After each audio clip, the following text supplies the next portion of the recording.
आप सभी को नमस्कार दोस्तों। मैं हूं जगन्नाथ मिश्रा और हमारे YouTube चैनल पे आप सभी का बहुत बहुत स्वागत है।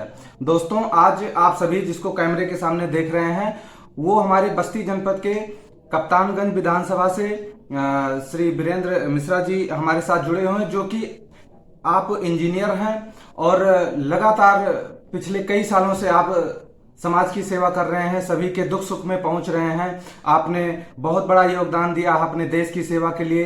आप वैज्ञानिक इंजीनियर रहे हैं और तमाम सारी कड़ी में आज हमारे साथ में इंजीनियर वीरेंद्र मिश्रा जी जुड़े हुए हैं, जो कि आज हम आपके जीवन के बारे में यह जानने की कोशिश करेंगे कि कैसे आप पढ़ाई किए, कैसे आपका राजनीति में आगमन हुआ, किस प्रकार की राजनीति आपके हिसाब से होनी चाहिए। क्योंकि जब एक पढ़ा लिखा व्यक्ति राजनीति में उतरता है तो उसके हिसाब से राजनीति जब होती है तो हमारे देश का विकास होता है, हमारे क्षेत्र का विकास होता है।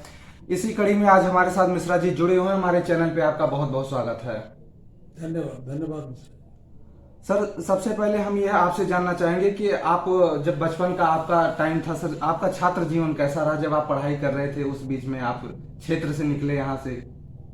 छात्र जीवन हम लोगों का सामान्य रहा। हम लोग एक सामान्य परिवार से पैदा हुए थे। पिताजी हमारे टीचर थे जी। और बाबा हमारे ग्राम प्रधान थे। आजीवन ग्राम प्रधान रहे जब से वो न्याय पंचायत व्यवस्था कायम हुई, तब से लेकर सन 94 तक हमारा परिवार बोलता एक सामान्य परिवार था और हम सभी लोग सामान्य परिवार के ही हैं और अभी भी सामान्य परिवार के रूप में रह रहे हैं। जी सर, आप पढ़ाई कहाँ से किए? हमारी पढ़ाई मूलतः प्रथम जून में प्राथमिक की शिक्षा ग्राम नारायणपुर तिवारी में जी जी। प्राथमिक विद्यालय पे हुई। जूनियर हाई स्कूल महाराजगंज में 8वीं तक की शिक्षा हुई। उसके बाद की शिक्षा इंटर कॉलेज बेहरा में हुई। उसके बाद मैंने diploma electrical engineer government polytechnic बस्ती से किया। सर, आप इंजीनियर कैसे बने? इतने दिनों से आपने देश की सेवा किया, आप जुड़े इंजीनियर बने रहे, कैसे सर बने? इंजीनियर जब इंजीनियरिंग की पढ़ाई पास कर ली, इसके बाद जी। सन 77 में पास की। उसके बाद सन 78 से सेवा में आ गए और उत्तर प्रदेश सहकारी कताई मिल संघ की सेवा में आए, जिसमें उसकी 21 कताई मिलें थी विभिन्न जनपदों में। उसमें मैंने एज ए मिल अभियंता काम किया। बाद में सन 2003 से महाप्रबंधक के पद पर काम किया। अब सेवा मुक्त है। सर, पिछले कई सालों से आप बहुत ज़्यादा एक्टिव हैं, समाज की सेवा कर रहे हैं। किसी प्रकार की कोई समस्या हो, आप उसको तुरंत उसका निराकरण करवाने के लिए किसी के दुख सुख में उसके घर पर आप पहुंचते हैं। किसी भी प्रकार की लोग आपसे यह जानना चाहते हैं कि आप चुनाव लड़ेंगे सर? देखिए, समाज सेवा, क्योंकि मैंने बताया कि मैं सामान्य परिवार से पैदा हुआ जी था। जी। हर गरीब अमीर सबकी बातें मैं जानता हूँ, गरीबों का दुख दर्द जानता हूँ। समाज सेवा का भाव अगर 15 सालों से था, जो इधर 5-6 साल से ज़्यादा मैं इस समाज सेवा के क्षेत्र में 2016 से ज़्यादा एक्टिव हो गया। जी। और जो भी मेरे लायक गरीबों के, वंचितों के लिए या दीन दुखियों के लिए जो हो पाता है, मैं करता रहता हूँ, चलता रहता हूँ।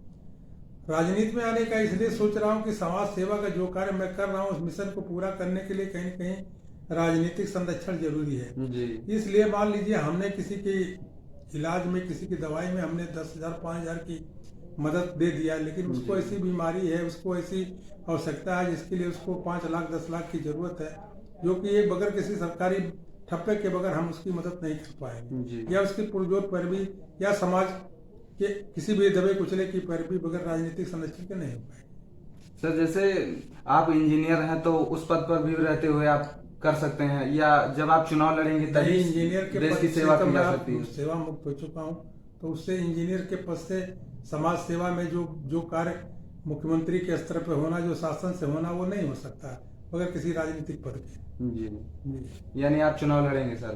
चुनाव लड़ना मेरा समाज सेवा के क्षेत्र में उन लोगों की मांग है, क्षेत्र के लोगों की मांग है, सभी की मांग है कि आप इस समाज सेवा को बेहतर बनाने के लिए आप राजनीति के क्षेत्र में आए और क्षेत्र का जिससे उत्तर विकास हो। मैं इंजीनियर रहा हूँ, मेरे व्यापारियों से, बड़े बड़े उद्योगपतियों से संबंध रहे।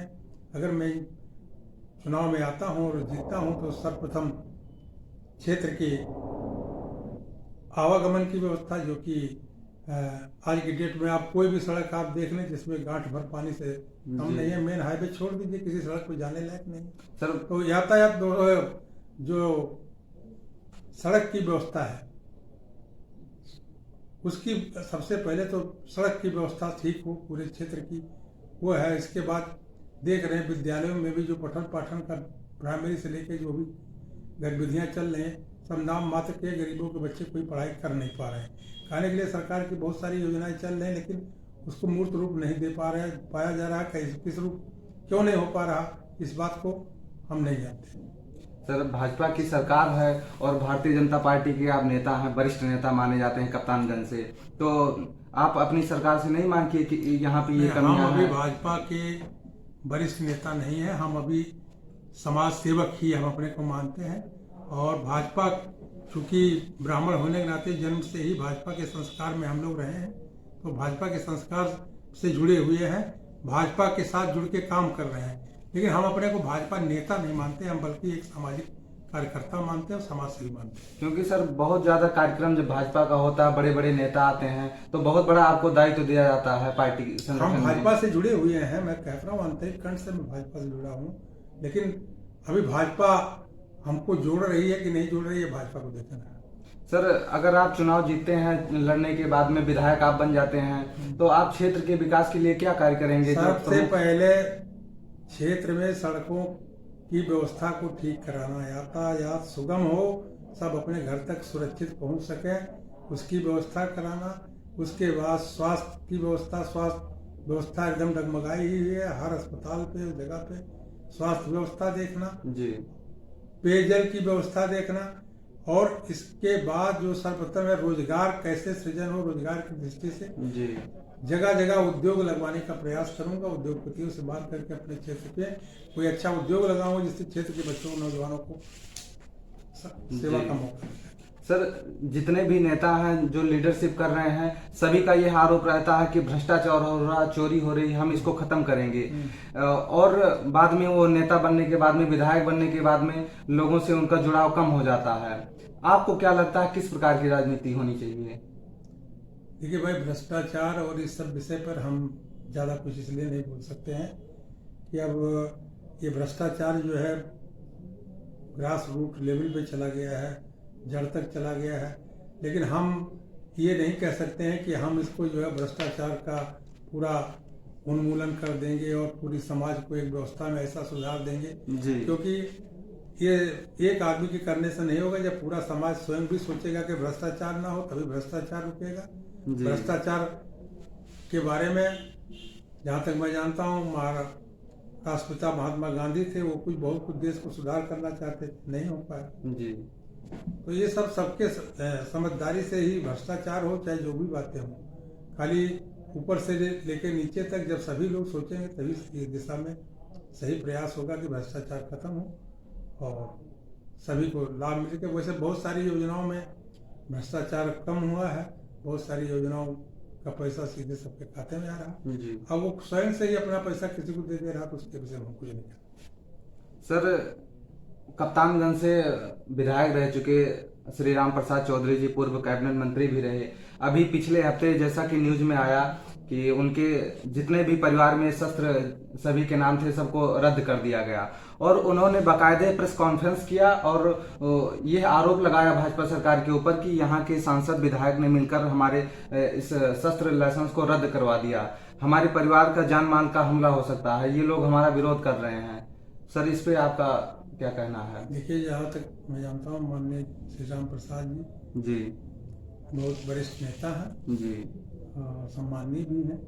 अब उनके शस्त्र लाइसेंस के बारे में कि उनके शस्त्र लाइसेंस क्यों निरस्त हुए और निरस्त होना चाहिए था कि नहीं होना चाहिए था कि किसी ने कराया, इस विषय पे मुझे जानकारी इसलिए नहीं है क्योंकि ये सारी चीज़ें जो है कानून व्यवस्था और उससे जुड़ा हुआ मुद्दा है।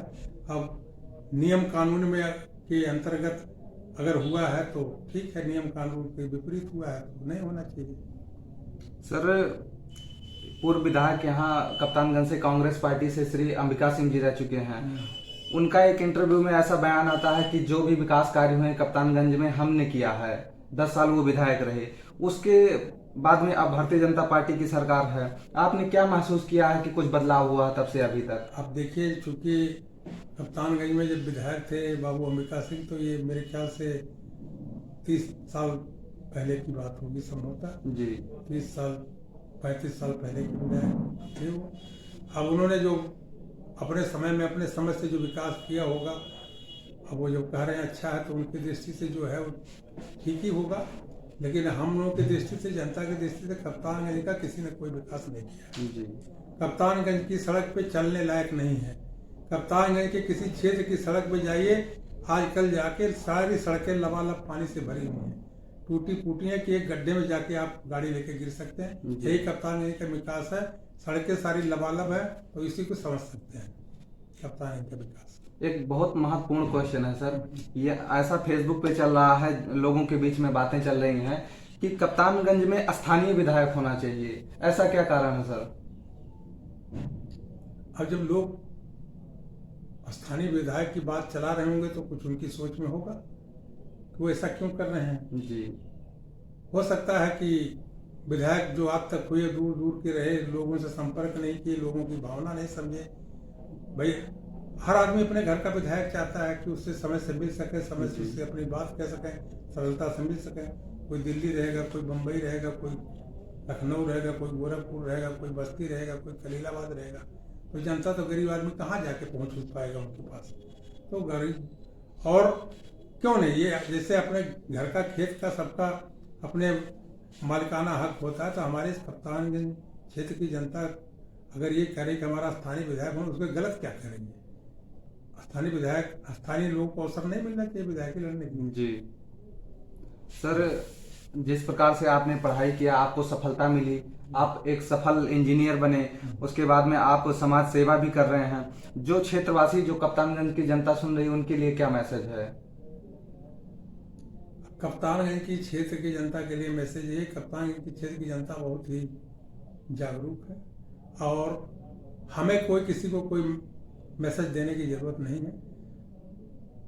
जनता को 2022 में अवसर मिल रहा है जी। क्षेत्र के विकास के लिए, क्षेत्र की उन्नति के लिए, सबकी उन्नति के लिए जो सही मार्ग है, जनता अपने आप जवाब 2022 में दे देगी। दोस्तों, अभी तक आप सभी वरिष्ठ समाज सेवी इंजीनियर श्रीमान वीरेंद्र मिश्रा जी को आप सभी सुन रहे थे, जो कि आज आपने जाना कि वो किस प्रकार से छात्र जीवन में अपने पढ़ाई किए, फिर इंजीनियर बने, देश की सेवा किए, समाज की सेवा कर रहे हैं, अपने क्षेत्रवासियों की सेवा कर रहे हैं। इस वीडियो को सुनकर आप सभी युवाओं को, जो भी युवा भाई सुन रहे हैं, उनको सीख लेनी चाहिए कि अगर कोई भी व्यक्ति कुछ करना चाहता है तो बिल्कुल कर सकता है, उसको किसी भी प्रकार की कोई समस्या नहीं होगी, केवल उसके मन में एक दृढ़ संकल्प होना चाहिए।